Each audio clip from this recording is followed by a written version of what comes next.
Hello and welcome back to Test Your Might, episode 78 this week. Finally back with the OG crew. And we got two big leagues here today to debate. Duck is going to be hosting, as you can hear, but we have Mike. How are you doing tonight? I'm good. It's good to be back. Test Your Might. The debating, my co-host here's got nothing on what's going to happen here today. His allergies are bothering him. He's sneezing. This is no contest today. All right. But we have the Mafia Lord himself over here, Allergy Man, tonight. But I think he's going to pull out in a show that he's like rising from the ashes of the Phoenix. How are you doing today, Cicero? I'm doing great. I just cracked my knuckles for you. Listen, you guys are from the Chicagoland area. You guys are fans of the one and only, some call him the GOAT, Michael Jordan. One of the great games is the flu game. Well, Michael Jordan's great. No. Yeah, Michael Jordan's great. I will not stand for this. He's which no is why I'm Stubby sitting. Stan. Stubby Stan's got the allergy game. You better watch out. Test Your Might's coming. The allergy game had you. Watch out. Well, we've got some heat already going between the panelists tonight. I've already lost, so I'm going to see you guys later. Today we'll be discussing Halo, the Master Chief Collection, possibly adding microtransactions or confirmed, not sure. TMNT sequel ideas due to Shredder's Revenge's popularity and how good it is, and a whole lot more. But first, if you're listening to us on one of your podcatchers of choice, go ahead and leave us a review down below. Hit the 5 stars. Let us know how you're feeling, if you enjoy the show, or just let us know how you thought about what you thought about the debates tonight. It's going to get a little spicy and a little messy. We'll see what happens. Also, if you're watching or listening on YouTube, please hit that subscribe button and the bell notification up there on the top. We're trying to make it to 100. It would really help. That's really all we want for that little link that says, what the fun pod. We can just let you guys know that's where you're going. You don't need to type in all these syllables and numbers and numerical code and your social security. You don't need any of that. You'll just be able to type in what the fun pod and you'll be good to go. A little bit of housekeeping. Number one, the What the Fun Show just finished its Obi-Wan Kenobi show from Disney Plus review. We did all the episodes. Go watch that. That is out for your listening pleasure. Good stuff. Yeah. Phenomenal show. I'm sure Cicero agrees as well. Yeah. Huh. Yeah, you're sure about that? Oh, okay. I mean, I was talking with you about it after episode 5, and you were pretty high on it. I was pretty high on it, and then I watched episode 6. I enjoyed the series. So he was still okay about it. On the edge of our seats for Cicero. But no. I've got words for the series, but overall I enjoyed it. Yes. All right. Other than that, we're going to be having a Ready Player One movie review come out soon to you guys. Let's do it. Over at the What the Fun Show. I'm sure we have all been waiting a long time. It's one of our favorites, and we'll get it out to you. We're going to continue the Getting to Know Us series, just the outside of the video game series, for the question of the week here. And we've got our favorite topping or type of pizza. We'll swing over to Cicero first. How do you feel? What is your favorite topping? If you say pineapple, you're out. Man, so let's see. Wait, say pineapple so I could win debates later because you're out. Yeah. It'll even the playing board after the MJ. So. Right. So do you want us to do topping or type of pizza? Or if yours is like a specialty type of pizza where it has multiple toppings, you can list it like that. Or if it's just you want to be plain Jane with pepperoni, go ahead. That is a good one. So I actually like a couple of newfangled ones. So I like a chicken, spinach. It's almost like an Alfredo, but like with marinara. So chicken and spinach. That's always a really good go for me. But I've become partial to like these barbecue chicken ones where sometimes they'll do barbecue. They'll do barbecue chicken. You'll get like red onions and some other things. But other places they'll do other things. Like I just had one with pineapples that wasn't bad. Oh yeah, that's good stuff. So heard it here first. I know I make a pretty mean pulled pork one. Mike, over to you. There you go. Okay, I'm sorry. Caveat, Justin, you sent us the group chat that picture of that pizza that you made. Yeah. This thing looked phenomenal. Like, did It's you like eat my the eighth whole time. thing? Yeah, it's my 8th time making it. Oh my goodness! It should be on the menu. So it is good. When I pulled pork visit, and, I'm coming over. stuff. So yeah, I'm just gonna pepperoni and bacon are my favorite toppings. Together? Together, pepperoni and bacon. Wow. A little bit of crunch, a little bit of grease. It tastes good. I love it. I love it. No, there's a lot of Absolutely grease. love it. Yeah, a lot of it. Love it. I sometimes add the green pepper, but I just stick with pepperoni and bacon. Now I'm gonna say it. It's not the best pizza, but I am a sucker for Pizza Hut stuffed crust. I love the stuffed crust. I really do. But also, my favorite type of pizza of all time is Chicago-style pizza. And I know what you're thinking. Listeners, I know what you're thinking when I say that. You're thinking deep dish. But no. Chicago-style pizza, if you're from Chicago, the true Chicago-style pizza is thin crust that is square cut. Oh. That is square cut. Oh, it is an abomination. Cicero is annoyed at me right now because he's from New York. And trust me though, Cicero, I could get down with a New York style pizza too. So like I'm just a pizza fiend, guys. Like I love pizza. Any style really works, but you can't be too good, Cicero. You can't be doing this because like thin crust Chicago style square cut is similar enough. It's just not triangles. All right, so this isn't a debate topic. So I will second. Sorry, Cicero. I love a good thin crust, Chicago style, crunchy, crispy pizza. But my favorite is not that. My favorite is triangles, and it has to be triangles because mine has mac and cheese on top of the pizza, and not only that, jalapenos on that thing. Oh wow! So it's a spicy jalapeno, cheesy, pulls away from the crust. Oh.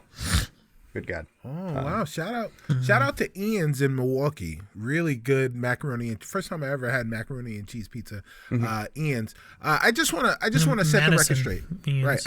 I just want to set the record straight.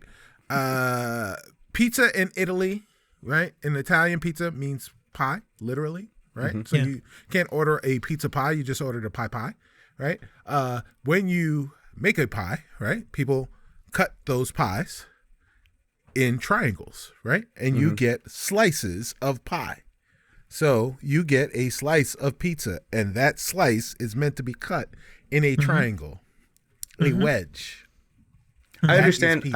I understand, but a thinner pizza with the toppings stick on the bread. It's not a thick crust. Does work pretty well, especially for dipping. I think. I understand as well, but Cicero. This is the internet, and you are not allowed to tell me that I am wrong. So, no, I didn't tell you. I didn't tell you. If I didn't tell you that you were wrong, I was just explaining to you what was facts. right. That was giving facts based on. I was just explaining to you what was right. I'm not telling you. You but can I have will. Whatever you want. I'm gonna quote tweet you, and I'm gonna yell at you. And, yeah, there you go. So there you go. Do it. Twitter's real life. All right, pizza over. Let us know what your favorite is, or if you think triangles is better than squares, or vice versa, in the comments down below. Let us know. One triangle for Cicero, or square for Mike and myself. Go ahead, throw it in there. Let's go on to what have we been playing. We didn't really get a lot of this.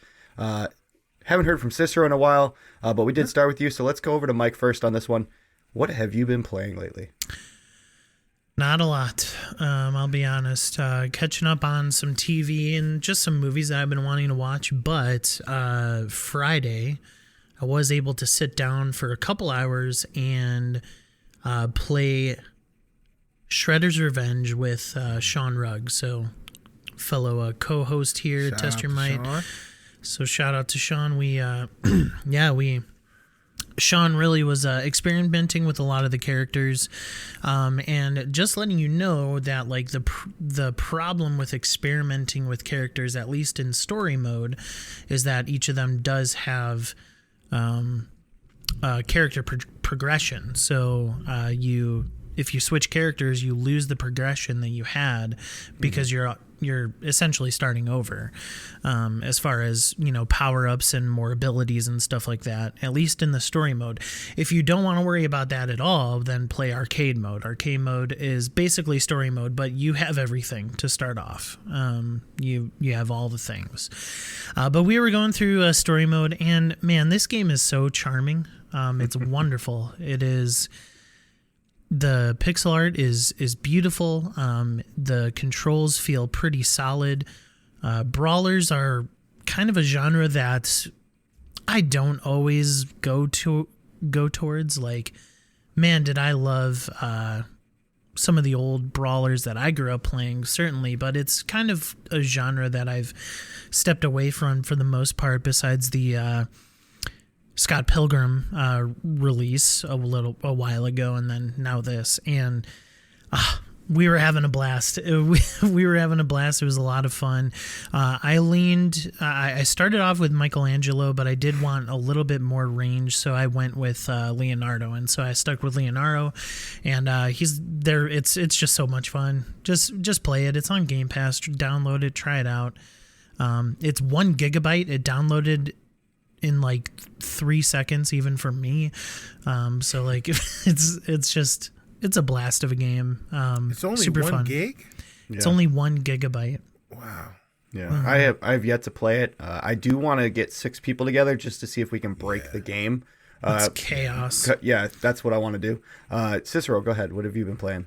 I have a question about Shredder's Revenge though. So like, you're saying that when Sean changed characters, the characters lost their progression. It doesn't save. So it's per character. It saves. Right. So you could go back to the character that you were using, and that progress progression a little is still bit. there. Right. That progression is still there. Oh, but okay.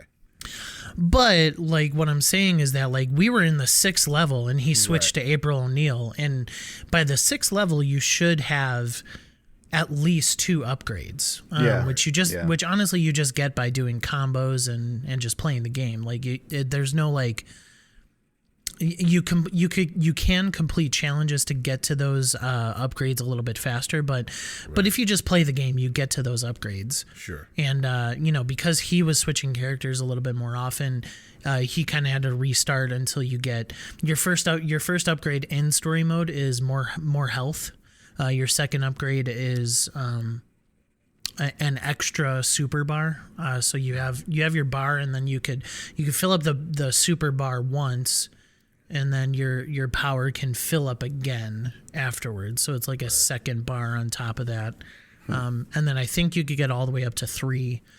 But yeah, I highly recommend it. I think it's a real contender for, our top 10 list or whatever, we have at the end of the year. It's so fun.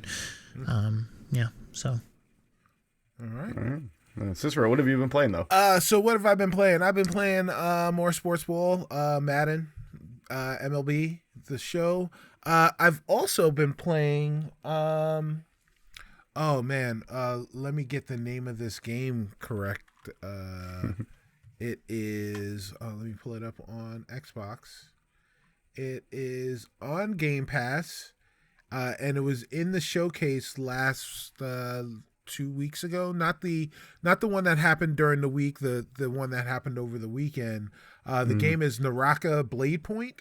It's like a Battle Royale, right? Battle Royale, but it's like a martial arts Battle Royale. So you're using like nunchucks and spears and swords and all these different things to fight against either teams. It's you can do solos, duos, or trios, and Battle Royale format. It's actually a lot of fun. It's a different take on that genre, and it works. And it's on Game Pass, so give it a shot. I've been having fun with it. I've been hearing good things about that because it's fisticuffs instead of a gunfire for a battle royale. That's pretty cool. Right. Right. Now there are like bows and arrows. There are a couple of there's like a crossbow that has a machine gun, like it shoots, it's automatically auto fire. But like the aiming is really wonky. There's like a flamethrower and stuff like that, but those are more rare weapons and stuff like that. But yeah, it's a lot of verticality. There's really unique locales, at least unique right now for the genre, since this game is pretty new. But it's a lot of fun and definitely worth taking a look, especially since it is on Game Pass. And while it's not 1 gig, it is relatively medium sized, about 20 gig to download. Cool. So it's not it's not too bad. Mm-hmm. Also, I have turned on my PS5 to check out PlayStation Plus. Okay. Okay. Yeah. And so I upgraded to the highest tier of PlayStation Plus, which is, I don't know, premium, ultra. Plus ultra Hulu. But, right. It's, like they do a good job of like telling you what they are. I know the first one is essential, and then there's a middle tier, and then there's the upper tier. And with the upper tier, you gain access to legacy games from Sony's past, right? So like you can play games from the PS1, PS2, and PS3, and PS3 games especially, but mostly I think the PS2 and PS1 games are streaming. So you can you don't have to download the games, you can just go directly to the games and stream the game. So I tried out what I guess used to be PlayStation Now for Sony, and now is PlayStation Plus Ultra, boom boom boom. And it worked well. I'm sure those listeners of ours that have been using PlayStation Now have probably say, yeah, no duh, of course it works.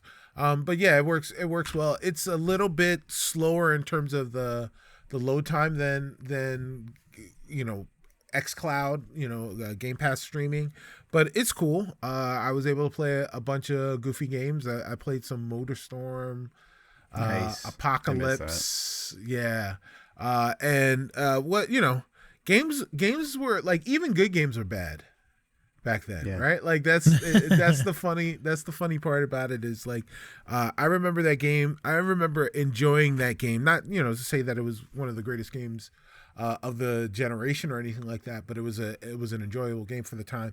And it's less so now, but it's fun to go back down memory lane, and as a tool to kind of be a living museum for gaming pass. I think that's really cool. That's something that I think I can get a benefit out of just for streaming the games. But not to like download them. A weird thing is it allows you to, they're like game trials. So there are all these games that you can have trials, so limited access to the games. You have to download the games for the game trial. You can't stream them. Okay. Excuse me. Bless you. So, that was it. I was ending before I sneezed. Oh, okay. So, there you go. I've been doing this. I'm a professional. Perfect segue. So I've been playing a couple games. Not a whole lot like Mike. I haven't had a lot of time, but I have been playing a few. I picked up Farming Simulator 22. Played that for a bit. Just chilling, relaxing, doing chores around the farm. Is it markedly different from 21? It is visually nice. A little bit better in the visual sense. I feel like it's less buggy. The farming games have been kind of buggy for me, at least in the past, and this one's a lot smoother, which is nice. doesn't seem like you could break it easily so far from what I've played. The older ones I was breaking with mods and basically making it an easy game to play. Now I have to actually work. Other than that, I've been playing a little game that came out on Xbox recently called Fall Guys. I gave it a few shots. There you go. I do want to admit I did rage a little bit during it. I felt like I was doing very good, getting through, first, second, third place as it goes for the different events. And then something happened. People decided I'm going to stand in your way. And there is hit detection between characters on this. So you get stuck behind other people that don't know what they're doing. And you want to win the race. And you're just like sitting there waiting for them to move. So I did rage a little bit. And then I moved on. But other than that, just been trying out a few little titles on Game Pass. It's fun to have something in your back catalog you could always just like pick up and be like, all right, I'm going to try this today. And you don't have to worry about buying it. It's very good. So that's what we've been playing.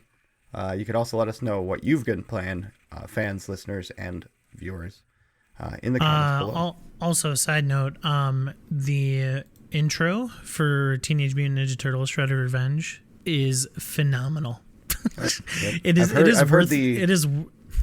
Yeah, I've definitely heard the audio and the score is very good. It is worth the download just to watch the intro if you don't want to play the game. All right. 1 gigabyte. Yes. All right. On to the news. We've got a few topics here we can cover. Let's start off with the Gamescom one. That's kind of the easy one to hit up. Gamescom 2022 is going to be in August, I believe. August 24th to 28th. And Sony is saying they're not going to be there. Not a big surprise, but you guys think it's a good decision or a bad decision?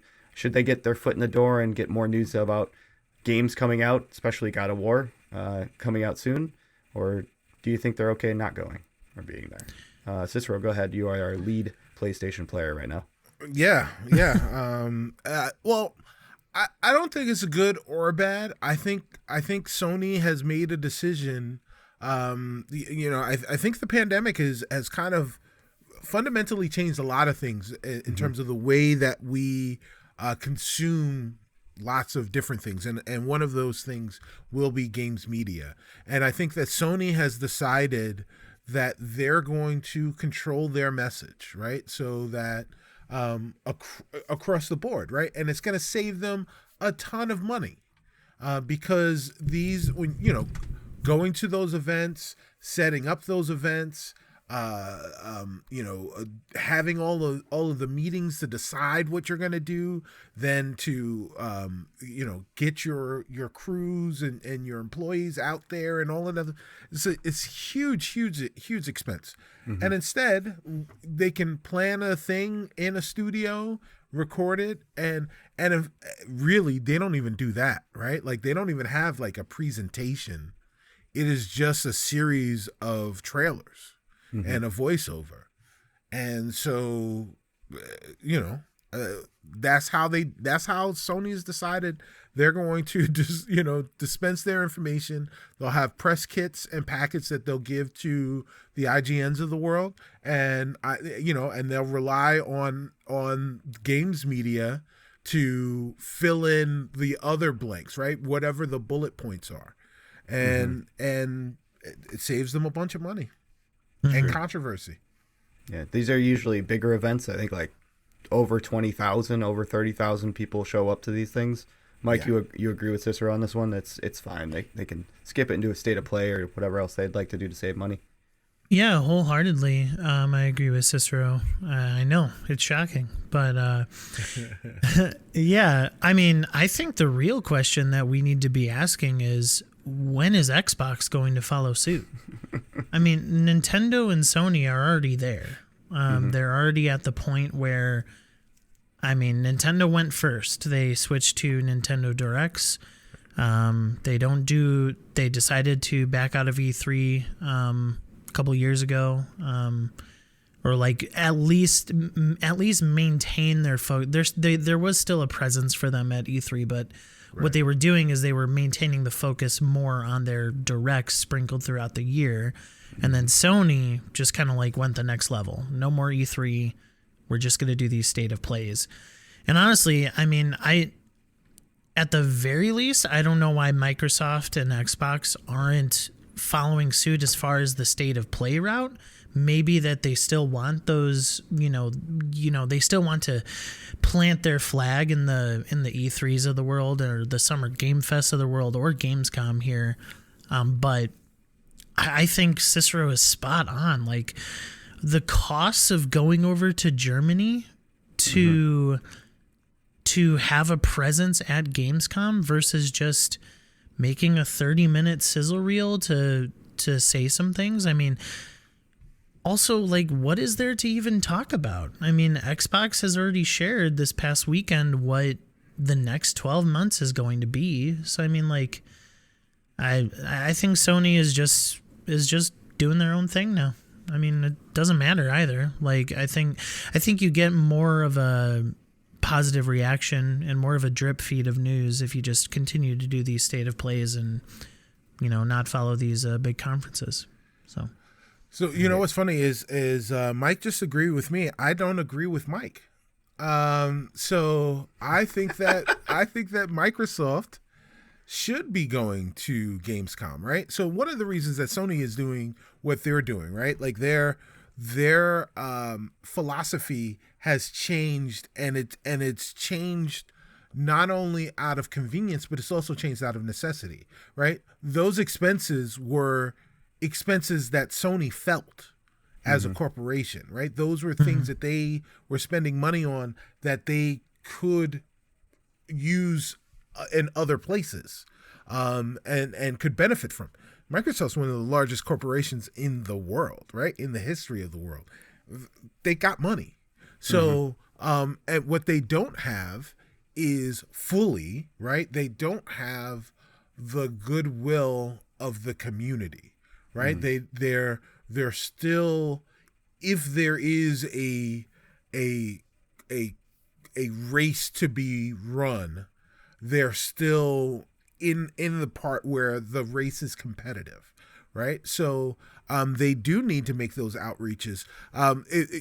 So Fan Fest is one thing. Summer Games Fest is one thing. Microsoft wasn't at E3, but Microsoft did have their own event, a live event for themselves. So domestically, Microsoft's not doing, conventions in the way that they did in the before times.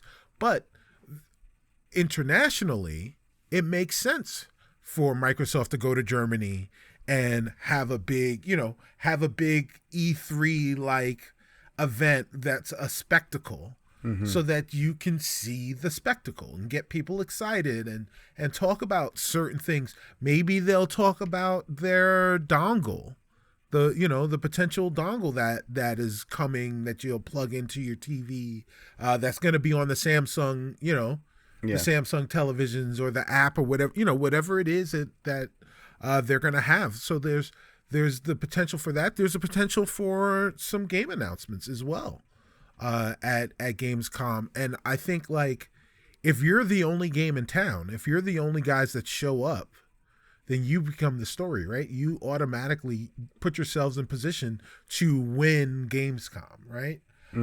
So that those types of things, Microsoft is still in the business of collecting those wins. Yeah. So I don't know, historically, there hasn't been many game announcements at Gamescom. It's just been kind of like a E3 or Xbox showcase, kind of like recap. Right. For the most part, maybe some new tidbits for the things that have already been announced. Right. I think from what I gather from like the industry and like from what I see online is that I think the shorter, really focused and just respectful of people's times, like state of plays, like hit better. And I think that Microsoft just needs to be doing them more throughout the year. I'm okay with agreeing with you that they can bring their flag and put their stake in at these big conferences and stuff. I agree with you on that. Obviously, I'm not going to disagree with you. Microsoft is gajillion years, and that's not even a word, but they could do whatever they want. But I think that they need to start also shifting their focus to these kind of like small 30-minute directs throughout the year to sprinkle in some more stuff. Well, so you're saying that the things, because they are doing both, I think, right? Like I said, domestically, they're doing those videos, right? So we got 2 of those in the course of basically 72 hours. So what you're saying is you'd like shorter versions of those more frequently throughout the year. So yeah, what you are effectively saying is true. The problem is that there was almost no communication besides the monthly Game Pass tweets for this whole year up until June 12th. Right? And whereas you have Nintendo doing their 30-minute direct, you have Sony doing their 30-minute direct. Too. And that is better, in my opinion. Like, it is better to have some form of communication versus waiting and waiting and waiting for this 95 minute production. Because Cicero, what that does, and Justin, I'm sorry, but what that does is that it does set our expectations way too high, and I'm telling you that people need to temper their expectations, and I am one of them that had. But I mean, where was Avowed during this showcase? Where were some of those games that looked close enough to be at least shown? And then we're going to be ready in the next 12 months. Exactly. Yeah. See, I think that's something that Microsoft didn't communicate to us before that showcase was the 12-hour thing. And that's what's putting a little sting in a lot of people's minds. Sorry, Justin. Go ahead. So I think that this simply could have been avoided. Everyone's hopes and the dreams were, Fable could be there, like myself. A lot of things could have been there because it was in the horizon, Zero Dawn. But I feel like Xbox just could have sent out a simple tweet like, hey, this is going to be the next 12 months of gaming for us. That would have been the 100%. most simple thing. A day beforehand, 2 days beforehand, just say that. And that would have leveled the expectation way quicker. And it would have been completely fine because we would have been at that point. I think some of the games listed, I think it was a little too long, honestly. I think that some of them could have been released in like a blog or, we're getting this, we're getting that. Here's the Riot deal that was pretty huge, but you could have released that outside. We didn't have to watch it. The Elder Scrolls, the Fallout 76, those were things that were low points for a lot of viewers, unfortunately. And I think it could have been short and tightened it up. But I love the heat you guys are bringing. I really do. This isn't the test your mic portion, and I hope that you keep bringing it throughout. We're going to go on to the next topic. Let's keep going. Halo Master Chief Collection. They're going to be adding microtransactions to buy stuff from the season if you don't get it. Kind of like with Spartan points, coins, pretty much. How do you guys feel about that? Just real quick. Is it okay? Do you think they need it? Or should it just not be in the game completely? Go ahead, Mike. I'm okay with it. I mean, you could put microtransactions in the game. Doesn't mean that people are going to spend money, but it also means that people are going to spend money. I mean, what's it going to hurt? Especially when 343 knows, multiplayer-wise, that Master Chief Collection is being played more than Halo Infinite right now. Mm-hmm. Like, sure, put some microtransactions in there. Like, it's as long as it doesn't create pay to win. I mean, I don't know. There's some stuff going on with 343 that is pretty sketchy. There's been some things coming out recently, and yeah, I really hope that they get some good stuff going for them. But I mean, it is what it is. They can do what they want with the game. Cicero? Yeah. So I what Mike said. So I will use my time instead to talk about how if 343 had taken the time to not release Halo Infinite campaign until around this time, it probably would have co-op in it. And instead of making microtransactions or opening it up for microtransactions in your multiplayer game, you could have gotten new interest in your multiplayer game because the single player campaign was finally out with co-op. And that's not what's happening. Yes, that's not what's happening. I'm still waiting as well. I'm at this point now, I'm stubbornly not playing the game until co-op is available because I'm convinced that I'll never play that game. I will hold in my heart that you guys are missing out, but I totally understand your sentiment. Yes. Because that was one of my favorite gaming experiences from last year was the campaign.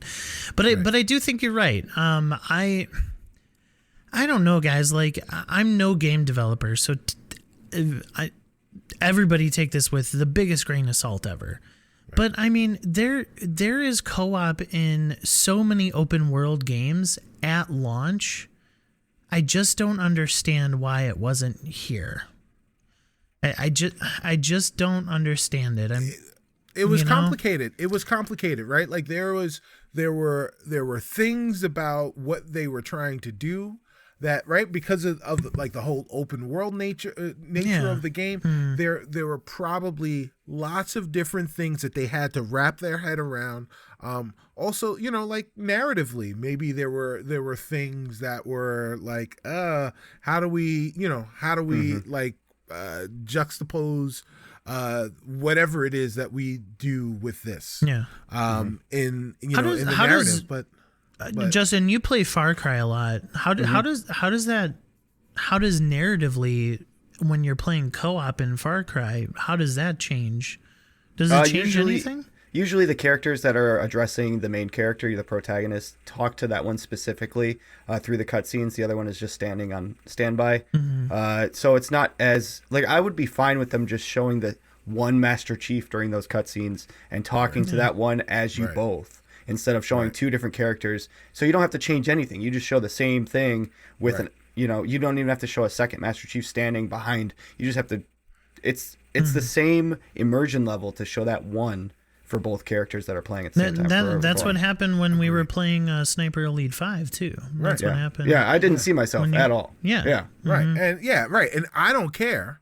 Right? I don't care. I don't know what the reason is for why there's no co-op in this game, but what I do know is that releasing the game without the co-op added a huge hurdle into adding co-op to that game. And if that is something that if you're saying that is going to be a part that's consistent across the games that have been part of this franchise from the first one, then keep it in there. And if you can't do it, then just say I can't do it. And this is what we've got to release. We're sorry we couldn't do it, and that's it. But now you're telling me that it's going to come out later, and I know that it's not. I know that it's not. It's supposed to come out in August. Yeah. Okay. At least tests. I will echo both of your thoughts on this. I actually have deleted Halo Infinite. Not because of space, just because I don't want to keep looking at it and feeling that like I wanted to play this when it came out. I wanted to play co-op. That's how I play Halo. And I just can't look at that icon and then know that if I wanted to go play multiplayer, I've done that. I don't want another piece of multiplayer until I get that co-op. The closest I've come to Halo is, I forgot to mention, I did download Flight Simulator. I did fly the Pelican in Flight Simulator. There you go. And that thing is fast, man. That is a fast, really? Yes, that thing is Speedy Gonzalez. That's awesome. People are more excited about the Pelican in Flight Simulator than the Pelican in Halo. Yeah. And that shows you that I'm down to download it when it does come out, if it does come out. But like Flight Simulator is 130 gigabytes? I'm willing to download it again just to use a vehicle that's cool. That tells you, Microsoft 343, come on, let's get it going. But that ends our news. Let's get out of that and let's continue rolling with the punches. Test your might. Are you guys ready for Test Your Might? I'm ready. I'm ready enough. All right. Mike, you were on last week's episode. Cicero's been absent for a little while. We're going to start off with him deciding if he wants to go first or second. This is not going to be a remix. This will be classic. Right down the list we go. starting off with the first one, Diablo Immortal. Came out for the mobile, and it has mixed reviews with Xbox trying to get into that mobile front. I want you guys to pick a first-party Xbox IP and make a game that would crush that market in the mobile front. Cicero, would you like to go first on that or second? Oh, no, this is for Mike. All right. Heading over to Mike. Go ahead, Mike. Crush that market of the mobile. Are we counting Activision? Negative. It is not. Negative. It is not sealed yet. Okay. Unfortunately, soon. Hopefully. Yeah. Fallout Shelter. Also a game that's already out. It was a joke. Gosh. All right, I'm gonna write that one down. Oh man, Cicero. You have stumped me, my friend. You have stumped me. He hasn't given an answer yet. I have not given an answer. Yeah. No, I'm saying Cicero didn't give his answer yet. How did he stump you? No, I'm stumped. Yeah. I had an idea, and then Cicero said no. You're going first. I was going to wait for his idea, but now I'd have no idea. Who knows? So would you like me to rescind my invitation to allow you to go first, sir? No, I'm knock you out with my brilliant pitch. No, I was just vamping. Okay. All right. I think one of the things that mobile has done better over the years is racing games, and I think Forza Horizon 5 should be brought to the mobile space. Honestly, especially since Xbox is really leaning towards the cloud gaming and, having the ability to use a controller with your new devices and stuff like that. So even doing a controller in a mobile game would work as well. I also think that it would work, just online. You got your 5G connection, 4G connection, whatever you got. You're able to hop in, play a couple races or so.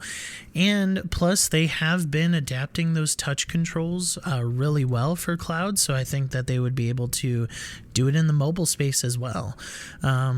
And obviously, mobile, we're going to be upfront and honest about it. Mobile does have a huge microtransaction type thing, and I think that done well, doing cosmetically and stuff like that, done in a proper and I would say moral way, you could do a really good store as well on a Forza Horizon mobile game. And plus, I'm going to take a little trick out of Cicero's bag from previous debates.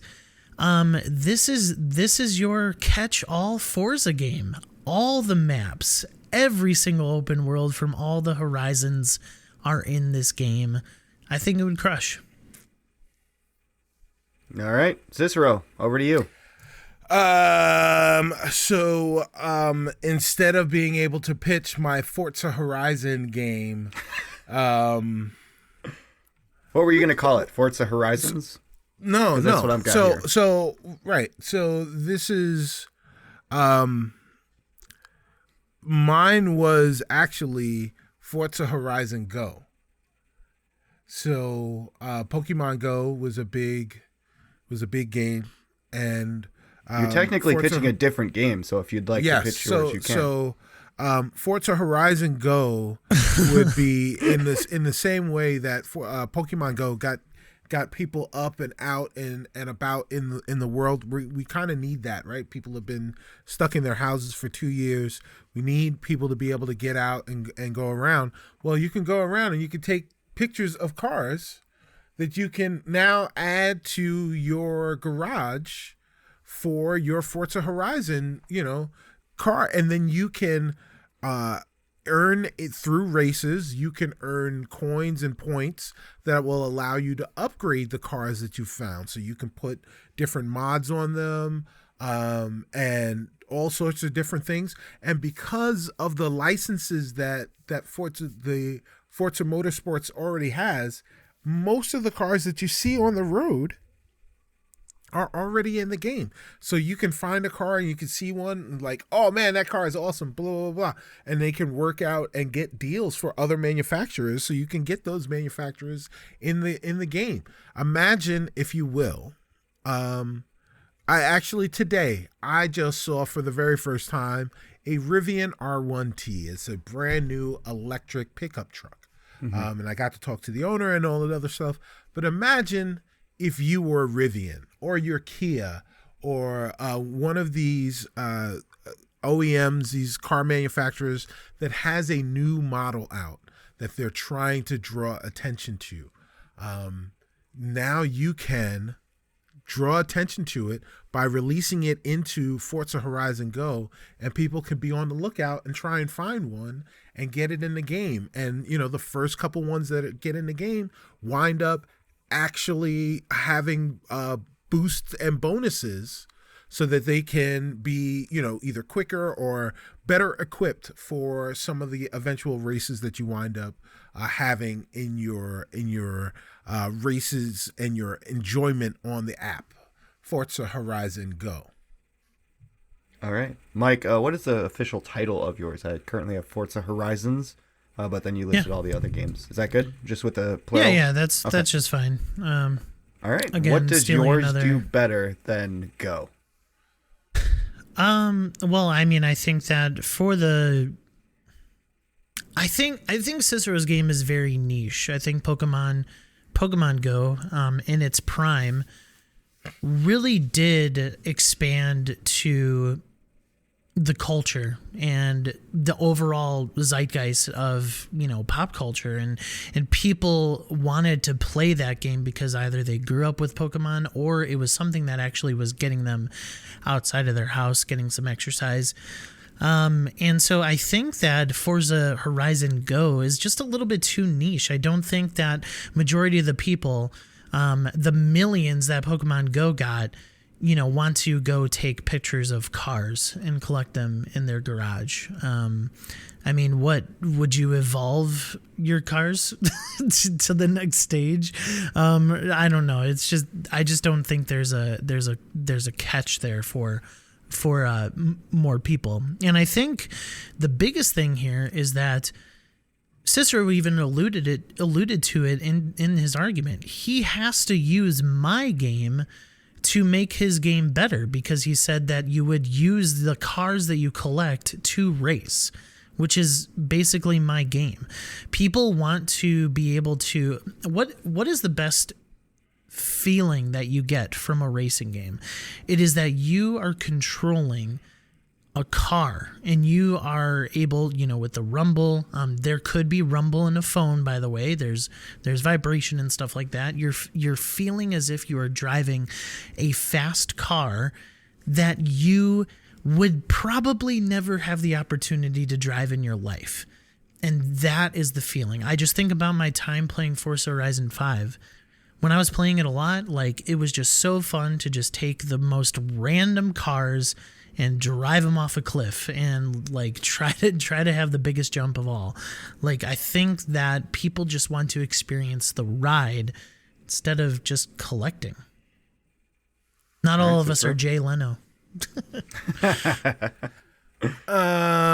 So wait a minute. Let me see if I get this right, Mike. So you're saying that a game, right? So a game about cars, people that play a game about cars wouldn't be interested in collecting cars. So you think those people wouldn't want to go outside and see if they can find the car in real life so that they could play that car in the game because they love cars, because they're playing a game about cars. Oh, wrong. So people are going to look for cars. Imagine, if you will, you're playing Forza Horizon Go at the Chicago International Auto Show. And now you've got all of the cars, all right? The concept cars, the brand new models, right? And they have worked, Turn 10, Playground Games has worked with those manufacturers, so those cars are in the game, and you can take photos of them and you can upgrade them, so your cars won't evolve. But actually, they kind of do evolve. You played Forza, right? So you get a car, the car comes out as it's a Class D car, but you can upgrade it to a Class C or maybe a B or an A, maybe even an S. So that is what you're playing for. That is what you're continuing to do. You're going around, you're finding parts, you're seeing wheels, you're scanning, you're doing all this stuff, you're walking, you're active, you're collecting all of these things so that you can Frankenstein your way into the ultimate driving machine that is for you, that you have worked on because you're passionate about cars, you're passionate about collecting cars, because you're playing the car game on the car app while you're playing with the cars and you're driving the cars. Forza Horizon Go. There's an AR game that came out after Pokemon Go based on one of the biggest intellectual properties of all time in Harry Potter, and it was not successful. Forza Horizon Go will not be successful. It is too niche. All right, I'm going to call it. Again, all right. Cicero, you can try. I don't think you're going to be able to come back from these hits that he's taken on you. I think that, there was Ghostbusters, there was Harry Potter, there was Jurassic World. These games were all AR games like Pokemon Go, and they all failed. Honestly, they were huge properties. I don't think the car market would do it. That's a hard hit. I don't think it's recoverable, honestly. Also, I don't think people would like you taking pictures of their license plates to add a car to a game. I don't think that's legal. It would automatically blur it. I'll give Cicero that. It would automatically blur. Well, I just picture someone being like stopped with a really nice car, and you're like, let me get a picture of that. I need to add it to my game. And they're like, nope, and they speed away. I can see it happen. All right, that's gonna be one for Mike on that one. Forza Horizons takes the cake. Don't play while driving in the game driving. Okay. Survival horror. This was one of the questions from last week. I wanted to keep it going. Survival horror games have been in a renaissance period at Summer's Games Fest live. They had like 5 games in that genre. So what is the next genre that deserves a renaissance of sorts? And Cicero, you lost that one, so go ahead. You get the choice again, first or second. Oh, man. So the last time I let Mike go first, he took forever and then took my game. This one I know my answer right away if you want to. So, all right. So I will not be fumbling. All right, go ahead. Give your answer right away then, Mike. Okay. I think it needs to be brawlers. Having played TMNT Shredder's Revenge, I have utmost confidence in some smaller form developers, such as, who made, Turn my page back. Tribute Games was the developer of TMNT. And I do know that Streets of Rage 4 was very good as well. But I don't think there is an abundance of brawlers coming out that is in the vein of what Summer Games Fest was with survival horror. So I really think that brawlers could come back in a true and real way. And my biggest thing for this is that he's never going to listen to this, but shout out to Tim Geddes on the Kind of Funny Games cast. Let Tim host. Yeah. I was listening to the review of Shredder's Revenge, and he was talking about so many intellectual properties that he remembers playing as a kid in brawler form. That would be awesome to be brought back into a new age of brawler where you have the polish that, maybe you do have this, pixel art type stuff here, but like you have more and more properties that we love. Like he mentioned, like have a Power Rangers, or just like, have a superhero stuff, or, whatever. Like it is it is something that can happen, should happen, because there's so many intellectual properties that could just be made into brawlers, and I think it should certainly come back. All right, we have the beat 'em up genre, which was my choice for last week, and I hope Cicero fights you on the points that I thought about fighting it myself on that genre. Go ahead, Cicero. What have you got? So the genre that needs to come back, we're actually getting something in this vein coming up relatively soon in Diablo 4, and that is the top-down isometric cooperative shmup, right? So it could be like Diablo 4, where it is just a loot fest.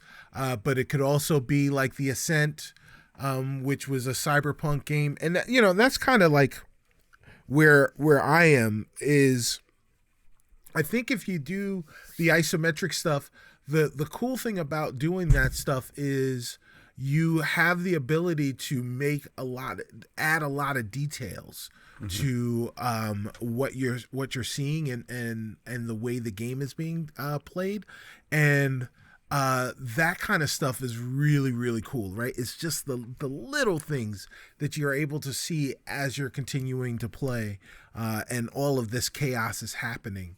That's a genre that we don't get a lot of, that I think we should get more of, because it's just chaotic fun. All right. Straws from my camel's hat of my childhood here. I don't know if that makes sense. But I had POW and Double Dragon on Mike's side, and I also had Gauntlet Legends, one of my favorite N64 games and arcade games of all my life. Mike, go ahead with your beat 'em up brawlers. Why is yours better, and why does it need to come back quicker? I just think there's been more examples of I'm going to call Diablo likes within the past 5 years than there has been brawlers. Really? Name 5 brawlers within the past 5 years. Streets of Rage, what was that, 4 that just came out? We got TMNT. Let's see, Battletoads. What was another one? Oh, there was a worse TMNT game that came out like 4 years ago. That wasn't a brawler though, like side scrolling brawler.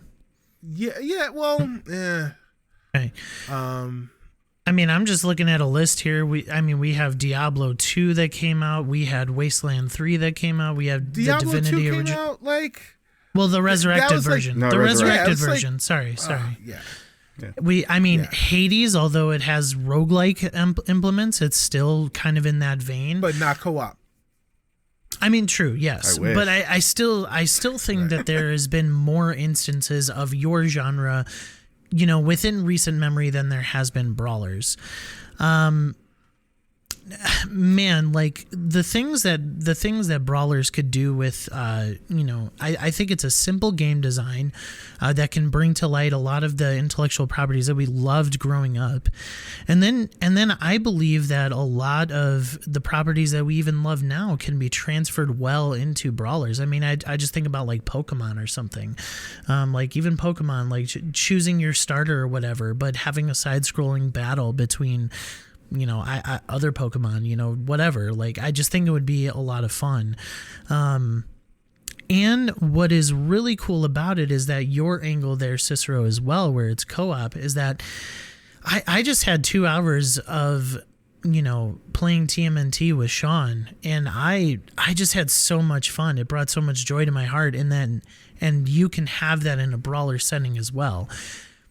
And what's cool about that is that brawlers ruled our childhood, and the thing that TMNT did, and the thing that even Streets of Rage 4 did, was bring back beloved properties that all of us enjoyed when we were a kid, and and upgraded them. I mean, movement is better in these. The attacks feel better in these. I mean, you guys, we played a brawler every single week growing up. We really did. And like, I just think of the Power Rangers game that I played on Super Nintendo all the time, the Mighty Morphin Power Rangers brawler. I think about Double Dragon. I think about all of those times that I've played the brawlers growing up, and if you keep making more of them, man, I think it would be an awesome renaissance. So I love brawlers, right? I love being able to sit on a couch or across the internet and just sit with a friend and just beat up on things for 3 or 4 hours, get through a game, and have and just have a great time. Don't get me wrong. Brawlers are they're a great genre. I would love for stuff to come back. The problem with it is, like, you asked me to name brawlers. I started naming brawlers, and they were like, oh yeah, these are games that are fun to play once, and you know, as you get those properties that come through, right? So you know, the Simpsons game, you'll get you know, maybe another Avengers game, right? Like all of these games that were brawlers from X-Men. our past brought back, X-Men that from our past that they'll come back and redo. Eventually, it's all the same, right? It's just their version of the same thing, right? Like, what's your special? What's the this? What's the that? And it's just, you know, it's just a conversion of the same thing. So you're just playing essentially the same game with a different wrapper on it. What I'm advocating for is just a genre of game, and you could have a multitude. Yes, they're isometric. Yes, they're shooting at, you know, waves and waves of enemies, but you know, there's all sorts of different things that you could be doing. You could be doing magic. You could be doing you know, technology stuff. There's all different manners of ways to make all of that stuff happen that you don't necessarily get from brawlers. All right, Mike, final rebuttal, and then over to Cicero for a final as well, and then I'm going to call it. I think that your point is somewhat fair, that, you know, you would get kind of the same stuff over and over again with brawlers. But I'm going to push back on that a little bit, because there are things in TMNT Shredder's Revenge specifically. I'm going to utilize that because that's the most recent brawler I've played. So, yeah. There are things that I have in this game that I have never experienced in a brawler before. And I'm talking about level design. I'm also talking about combat, and I'm also talking about teamwork. Correct me if I'm wrong. Well, actually, no, I'm not going to say that, because there probably is. But TMNT implements, team attacks in the game that just work well. They're so much fun to do. They incorporate specials in the game as well, that, like, when you are encumbered by enemies, you could just get out of a situation. Probably other brawlers before did that, but TMNT does it in such a way that, you know, you could utilize your teamwork with the co-op situation and just get out of a hellish situation. And one of the big things that TMNT does is level design. They have created those worlds from the show to a T, from old video games to a T, and have created little new wrinkles in there. There's like pits and stuff that you could fall through. There's all sorts of things within the level design that would create just new and fun experiences, regardless of playing the same genre. I don't think you're going to be playing the same game with new skin. All right, Cicero, final rebuttal. You know, nostalgia hits. I'll give you that. But you know what's better than old memories? New memories, right? And so you could have nostalgia, and you could keep playing off of nostalgia, Or you can say, hey, are you nostalgic for this genre? Here's the genre in ways that you've never seen before. And that's what I'm advocating for. I am advocating for us doing something different with something that we know. And while yes, there are things that TMNT, like the Shredder's Revenge, they've thrown a bunch of things together, right? Like teamwork in Brawlers was a brand new thing when it was out in Streets of Rage 2 on the Genesis. But like it's a thing, and that's awesome. But like, let's get some 4-player, 5-player isometric co-op in in space where we're shooting stuff and we've got jetpacks on or whatever. Like it's everything's awesome. We win. We're the best. All right. God, it's hard to decide here. You guys had valiant efforts at defending yourselves all the way to the end. I think the biggest hit came right there at the end, though. I think Cicero said you want those new memories. Yes, you have the nostalgia, which is great, Mike, but it's the new memories that's going to hook you and draw in a new audience. It's not the, hey, I played this as a kid, let's see the new revamped version. It's the join me for a new experience for the first time ever and then continue through your life doing it. I think that's going to hit a little harder. I would love Brawlers to come back.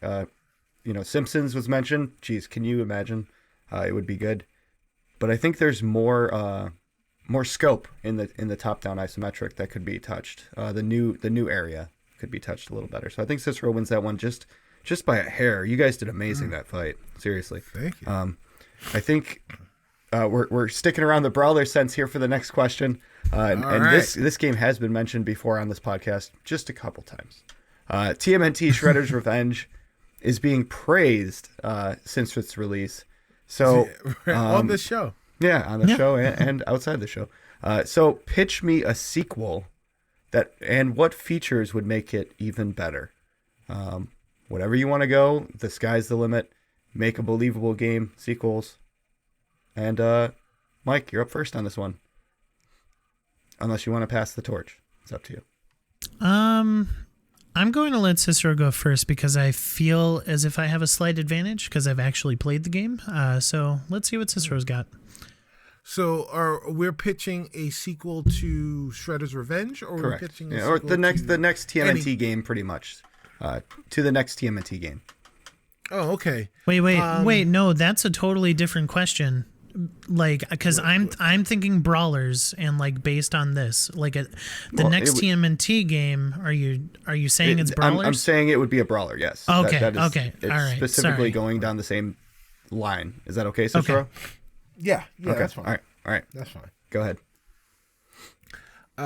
So this is what we're doing now. What we're getting is we're going to get there was one of the turtle cartoons on Nickelodeon took place in the future. And so it's not Turtles in Time, but it's going to be Turtles in the Future. They're going to team up with April O'Neil and Casey Jones's like great granddaughter or something like that, and they are going to be fighting and beat 'em ups in the Neo New York or whatever it is. So it's going to be TMNT's Trouble in Neo New York, and it's going to be a crazy beat 'em up where some of their powers are going to be technological powers, so they'll be able to do things like teleport. They'll have really advanced powers. Those will be the power-ups that you get throughout the course of the game, like you got during this one. All right, Mike. We got some futuristic stuff. I like it. It's unique. Go ahead. Excuse me. So I think I interpreted the question a little bit incorrectly. because I thought we were just pitching kind of like the same game, but like what new features does it need? So don't worry, I can adapt. Don't worry at all. Wait a minute. I mean, why not just pitch what you've got? I mean, it's a sequel. I mean, the sequel will need to have a couple things. First, it needs to have a vertical dash because you do still move very slow going up and down on the map. It also needs auto tracking in some areas because the depth perception and the way that the shadows look, it's very hard to kind of see in certain levels which line you're on, like which are you on the same line as the one person coming at you. So those are the features. It's like foreground, background, kind of in the middle. Yeah. Okay. But that's not my pitch. Since Cicero is pitching a true sequel as far as scope and as far as story, I got a little unique brawler coming up here for you. And one of the things that has been happening in recent history in the comic book world is the Teenage Mutant Ninja Turtles doing crossovers with other properties. And what would be awesome is having a crossover game, a crossover brawler game. And it might not be Turtles in Time, but it would be Turtles in Dimensions. And, something like going to different dimensions and battling people's foes with those characters. So, like, for example, there was a recent Batman and Teenage Mutant Ninja Turtle crossover. There was a recent Transformers Teenage Mutant Ninja crossover. There was a Power Rangers one. There was an Archie one. Like, that would be awesome just to brawl up some of Archie's like high school like bullies or something. I don't even know. I've never read Archie in my life. So Really? Oh, just saying, like, or like beating up on Megatron with Optimus Prime and Leonardo or Michelangelo. Like, that would be so cool to have these like little mini crossovers in each of the levels. Going to Cybertron and having battles on that planet, going to Angel Grove High and having battles with the putties and stuff like that with the Power Rangers, going to Gotham City and you can control Batman while I can control like Raphael or Splinter. I think that would be awesome. All right, I'm getting heavy like Kingdom Heart vibes, going to different worlds and having teamwork with the characters to fight their villains. I like that. Cicero, why is your Neo New York better than Dimensions? Well, because it's like, so are we just doing like pie in the sky things, or are we like pitching things that could potentially actually happen? Because mine could be made, right? Mike's is like, oh yeah, let's get this property from Warner, and we'll get this property from Marvel, and we'll get this property that's independent, and we'll pay all of those people to have their properties in our game, and we'll still be able to charge, regular price for it because, Well, to be fair, he did say that it has been doing it in comics lately, so they have already had those licenses. Yes, but that is one individual. So yes, you go in and you say, you work that out. You say, we're going to do a comic book run, right? We need the likeness for this run. And you can do that, and that's easy. But to do the same for a game, right? You're going to have one chapter in this game. Oh man, I wouldn't want to be the lawyer that works that one out. Okay, then fine. I'll keep it to 3 properties that are under the same wing. Yeah, it's fine. you do whatever you want. You do whatever you want. What I'm just saying is that's crazy.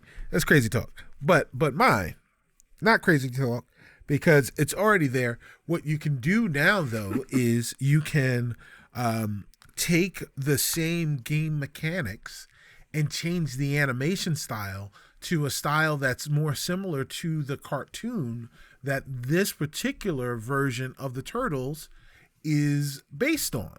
And that way you could take the same game, the same game's guts, and and put it in something else that almost looks brand new and still be a sequel. So it kind of plays the same, right? But it looks very, very different. And you've got the same characters, right? You still have the turtles, you still have Splinter, and now you've got April and Casey Jones's kid instead of April. And so you could have the same kind of kinetic energy and kinetic fun, but with a whole different can of paint. And I mean, that's just awesome. All right, Mike. I think with my game, it can implement a whole different ball game as far as storytelling. Like, yeah, you're talking about some ancestors or some new bloodline in your game, but here I just imagine just the banter that you would have between the turtles and the other teenagers in the Power Rangers, or like having the banter with like, oh, you're a huge robot that can talk and transform. I just think that it facilitates just fun. It really does. And if you're talking about different art styles, like, yeah, that could happen in my game as well. Like, you could go to the different dimensions of Transformers and have their art style, or have their art style implemented to the turtles as well. Or even like somehow maybe in the story, like in Transformers, you have the turtles like building a robot and the final boss battle is them turning into a Transformer or something like that. Like, I think the realm of possibility is bigger. I think the draw would be bigger to be playing as these characters alongside each other. And what was really cool is the breadth of villainy that you have. I mean, Megatron is one of the coolest villains in all of fiction. Like, if you bring in Batman, you have the best rogues gallery arguably in all of comics. If you bring in the Power Rangers, you have some of the coolest monsters that Rita Repulsa has created to fight. I just think that it is a surefire bet, and could potentially be one of the greatest brawlers of all time. All right, Cicero, final rebuttal, and then I'm gonna call it. How many levels is this game gonna have? This is a brawler that I'm supposed to be able to play on the couch with my friends. You're talking about Rita Repulsa's multiple bad guys, right? And Batman's rogues gallery, right? It's not going to be you and Batman fighting Calendar Man, and that's the end of the level, so you can move on to the next person. I mentioned 3 properties. You got Transformers, Batman, and Power Rangers. So now okay. I'm fighting next to, I am a 4.5 foot turtle, right? Or a 5 foot turtle maybe. And I'm fighting next to Optimus Prime, who's 20 feet tall. Come on, you can scale things. You can scale things. Everything is. Have you seen Smash Brothers? There are characters in that game that are scaled. That's a moot point. Right. Oh yes. Let's use Smash Brothers as the. No, I'm saying that in a video game you could scale characters to the same height. You can scale, but you're taking multiple characters from all over the place, and then you're going to smash them in, and then you're going to try and have multiple different adventures in just these little chapters, and you're supposed to move on. There's way too much stuff going on. No, it isn't. Me and my buddy on the couch. Me and my buddies on the couch, we just want to play with turtles, and we want to fight up with the turtles and fight the little robot Foot Clan robot things, and maybe a Shredder or a Krang, or maybe a Shredder and a Krang and a Bebop and a Rocksteady. The end. We don't want to do Batman, and then we got Optimus Prime, and he's transforming and rolling out. No, you roll out in another game. Okay. Roll out with the turtles. Then buckle up for Shredder's Turtle Revenge, Van. because it is 16 episodes. And if you are talking about my game with the 3 different properties, you could split those up into 4 different worlds with That's 4 not 16. different levels. That is 16. 4 worlds, 4 different levels each. With 3 different properties? How do you have 3 different properties split into 4 different call it. No, and then you have the Teenage Mutant Ninja Turtle property. I'm gonna call it. I did say the sky's the limit, Cicero. I love your idea. I love it, Cicero. I love it. I love Mike's idea too. I think that booting up this sequel, and you can choose to go to the Transformer realm or the Batman or the other realm, whichever. There's an endless possibility apparently in Mike's brain that it could be, and then have you go through those levels as a group on your couch, whichever you want, and then go to the next one of a entirely different view, world, look, characters, bosses, and even if it's just a TMNT for the final one, or a mix of dimensions coming together of you fighting, whatever. I see different villains being added randomly. So there is the Rogues Gallery and you're just fighting one main one, but it could be added to be a random event, which prolongs the life of the game. I think that would be something that could be done. God, Mike, that's a good idea. It's really good. I like it a lot. I don't think players should be able to play as the other characters, though. And I do think you have to fight with Disney for Dimensions. I think they still have the rights to that name. So you'd have to fight with them a little bit to get that title.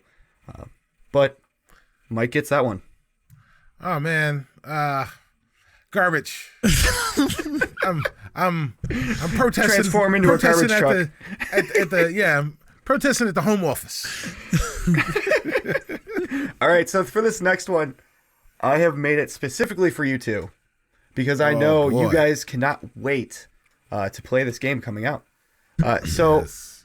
I hope your creative juices are flowing because you're going to need them for this one. Uh-oh. Now, here we go.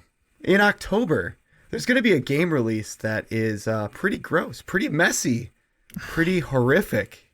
And a little bird told me that they're trying to make a custom controller for it. And you guys are the two designers. And we're talking about SCORN here. So this unique controller that you guys have to design is what your task is. This is for SCORN itself. No other game. I'm sure it'll be modded. But for SCORN, the gross, grotesque, disgusting game that you guys can't wait to play on the cloud or download and purchase the real copy. SCORN controllers. If you guys need some time to think, I can put a little plug in here for us. And then since Mike won that one, Cicero, you get to choose if you want to go first or second when we get back. So if you're still listening to us before we go into this final blind fight, while they try to think of what they are going to design for this gross game controller, hopefully it's squishy. You can follow us, like, share, comment below. We are on all podcatchers of choice. So our biggest hit is Apple Podcasts. So if you are listening to us on there, go ahead and leave us a review. 5 stars, 4 stars, whatever you think we're worthy of. Let us know how we're doing in the comments. Spotify, again, 5-star program. Let us know. And YouTube, if you see our pretty faces and these guys struggling to make a controller, it's going to be funny, I'm sure. Cicero, are you ready? Yeah, please like and subscribe. Subscribe to this controller. This controller, how do you describe this? So you don't. We just move on. if a mushroom, right? So imagine a mushroom muffin, right? So it's bulbous, but you are you holding the muffin? Right. But it's bulbous on the outside, but you've got to put your hands inside of it. That's where the controller is. So, right, like if you're using this controller, you don't need to know where the buttons are because you already know where the buttons are. You know where, right? Like you're using this controller because it's this controller, right? You don't need to know where the button locations are. You don't need to see them. So you're going to put your hands into this controller and everything is gelatinous. So the analog sticks are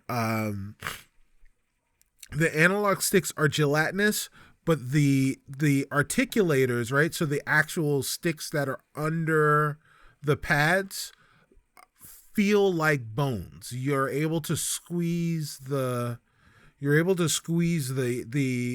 actual control sticks.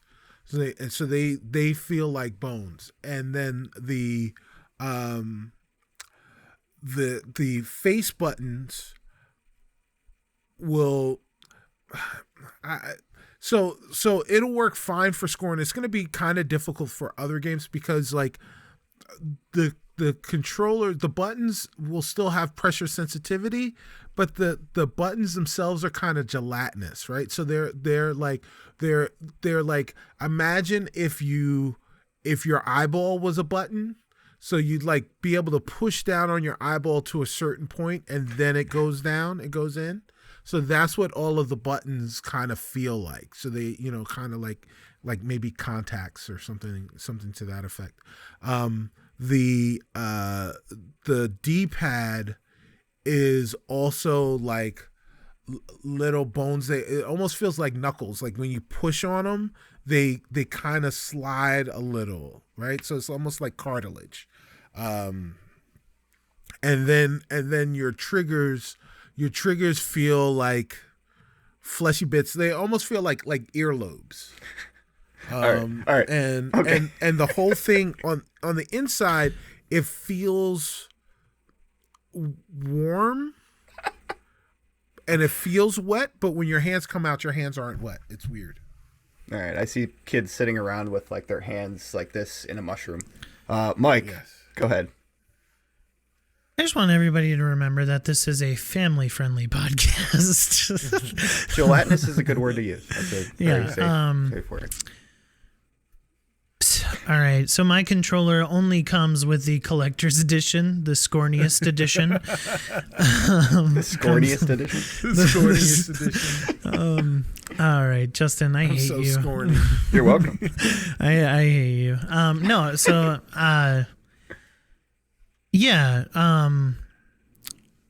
When I watched this trailer at the showcase a couple weeks ago, I was not only grossed out, but I was just remembering how much I am not going to play this game. But one of the things that grossed me out the most was this man's adult umbilical cord that was in his belly, and we are going to utilize that. And so, in the scorniest edition of the game, you will get a Wiimote, and it is a skeleton that goes around your hand, and on each, it goes through your fingers and wraps around to connect to your back to your wrist so that it stays on. And the cord that goes down your forearm is this umbilical cord that you saw in the trailer. And it goes to what is somewhat like a nunchuck so that you can control your character through the levels. And it comes with a sensor that you connect via USB, just like the Wii, sensor that it had back in the day. And this controller has the motion detection in the skeleton that is all around your hand. And the buttons are in the palm of your hand, and you press one of the buttons with each of the fingers to do all the actions and stuff like that, and you're moving, but your aim and stuff is still the motion control like the Wii remote, but you still have the buttons like that, and you're just moving around pressing the buttons. You got another button here, I'm going to show you, Justin. You got another button right here. Listeners, it is in between your index finger and thumb. That is your trigger. That's like your trigger button so that you're able to shoot or whatever. And then the rest of them on the palm are for actions and stuff like that. You will have an extra button on the nunchuck type thing. Every time you press it, there's a little speaker in your right hand, just like the Wiimote, that will make a squishy noise like you're actually touching it. But the action that it does is in the game when you're interacting with something the grossest. Like, it has to be a gross thing for it to make that noise, otherwise it doesn't do it. And yeah, this is, again, I'm gonna harken back to what Cicero said. It feels slimy, but it's not actually wet. But yeah, it's kind of like an umbilical cord attached to your arm, going to a skeleton that is wrapped around your hand with buttons, and there are motion controls. All right. Excellent. I like that Scornius edition umbilical cord motion control contraption with the squishy button. Go ahead, Cicero. Why is your mushroom of gelatinous fluid better and bones? Can we just be done? We need a rebuttal, at least one. Right. I don't know. Maybe two. Because we don't, we don't need motion controls, right? Like, you're gonna be doing, if you're doing all of this stuff with the motions, like it's bad enough you're doing all this weird stuff with the controller. You don't want to be like flailing around and like you'll create a SCORN in real life. Like you may like impale somebody from doing all this goofy stuff with that. No, you could still sit on the couch. I mean, who played Wii Bowling standing? Come on. Yeah, right. Yeah, exactly. I did. You got to, what I'm saying? You got to add that follow through. Turkey. Yeah. So this is, mine is a controller, and it is like you can feel it to be a controller, but it's also like, what if a controller was made out of a person? Oh, and put in a mushroom. Put in a mushroom. So to be clear, I did not ask for this. I do not want this. Neither of these controllers should exist. But this is Test Your Might. Listen, mine comes in the scorniest edition of the game. I don't know if you could top that. And it's not like motion controls that you're flailing around in like VR or something. It's just simple, like kind of like gyroscopic motion controls that you had in first-person shooters on the Wii, that type of stuff. Oh yeah, those were so good.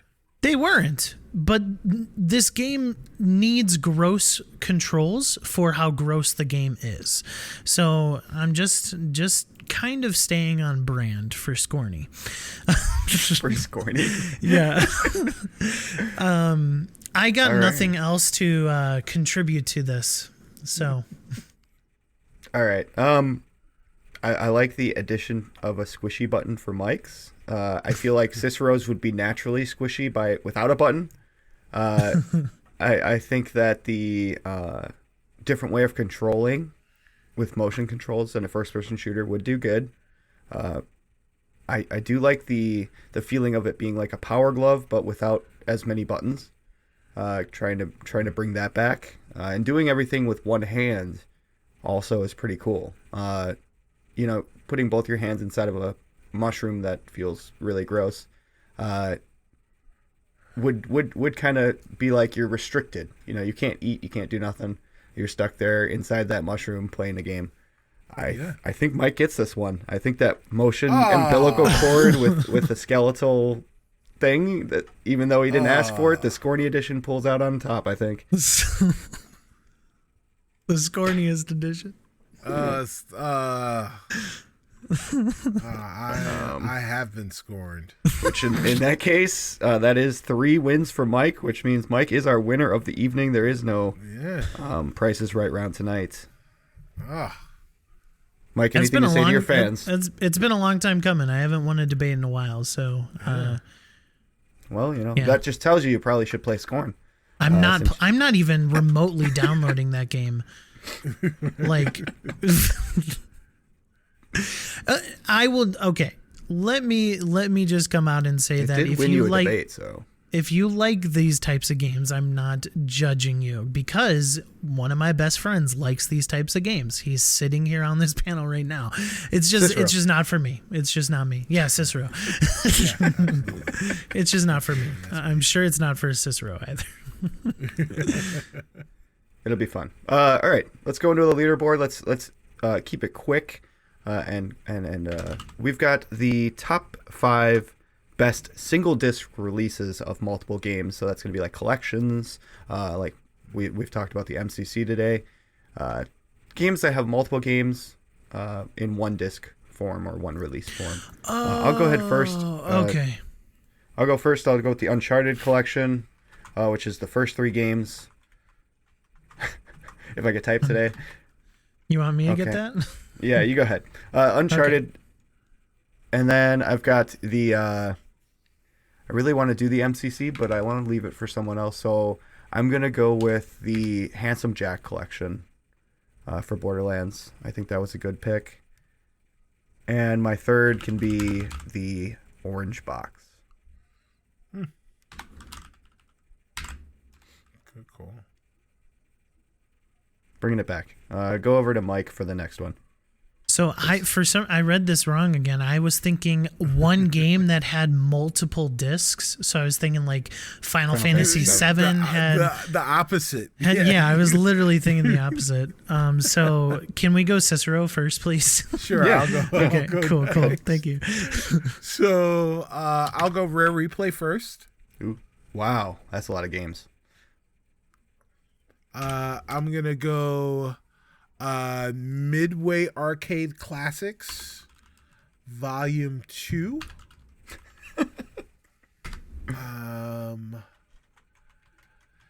And let's see, what else can I give you?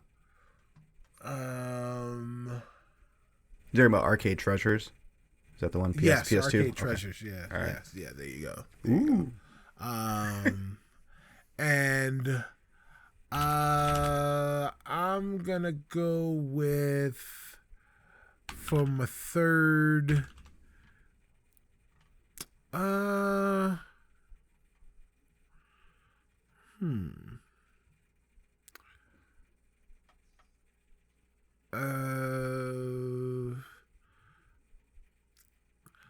gonna go with Super Mario Brothers and Duck Hunt. Ooh, like the OG NES cartridge? Yep. All right. Yep. That was the first double 2 games on 1 cartridge. No. Mm-hmm. So even though I have not played the full trilogy as of yet, I am gonna go Mass Effect Legendary Edition. So was that? So I was gonna put that up there, but I don't know if it was on 1 disc. Yeah, I think it's one disc, and then you can download the game separately on that 1 disc. Okay, I gotcha. You still boot from the original Legendary Edition to get to those games. Sure. Right. On the GameCube, there was a release of Zelda Ocarina of Time and Majora's Mask on 1 disc. I believe so, yeah. Zelda N64 Collection on GameCube. Mm-hmm. Oh, and then Best Game Collection games. Just trying to look here.